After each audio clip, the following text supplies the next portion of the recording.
सीता देवी के घर हर रात वही सवाल गूंजता था, आज खाना कौन बनाएगा। दोनों बहुएं नेहा और पूजा हर बार एक दूसरे पर जिम्मेदारी डाल देती थीं। इस पर पूजा बोलती है, माँ जी आज नेहा दीदी की बारी है। नेहा बोली, कल रात का खाना मैंने बनाया था, अब पूजा बनाएगी।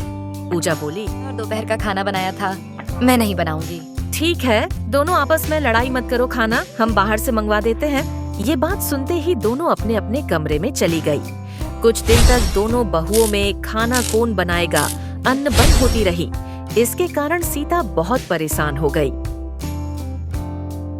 घर में शांति बनी रहे इसलिए सीमा घर की सारी बातें अपने बड़े बेटे को बताती है, लेकिन ये सारी बातें पूजा सुन लेती है और चालाकी से बीमार होने का नाटक करने लगती है।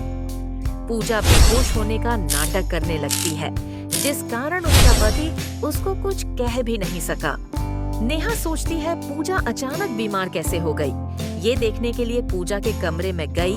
पूजा अपने कमरे में डांस कर रही थी। पूजा तुम बीमार होने का नाटक कर रही हो, रुको ये बात मैं मम्मी जी को बताती हूँ।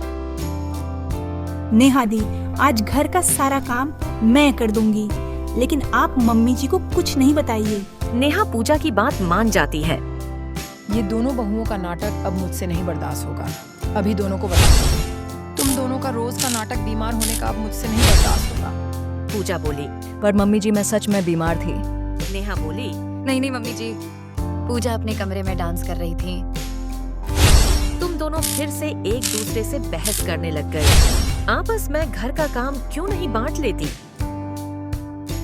हम एक ही घर में रहते हैं, रोज रोज बहस करने से कैसे चलेगा। पूजा तुम नेहा से अभी माफी मांगो। नेहा दी मुझे माफ कर दो। पूजा के माफी मांगते ही अचानक नेहा का पति सहदेव आ जाता है। नेहा तुम भी पूजा से माफी मांगो अभी के अभी। अरे भैया आप विदेश से कब आए। बस अभी अभी आया हूँ। यहाँ घर में क्या चल रहा है मुझे देख के बहुत दुख हुआ। पूजा तुम भी मुझे माफ कर दो,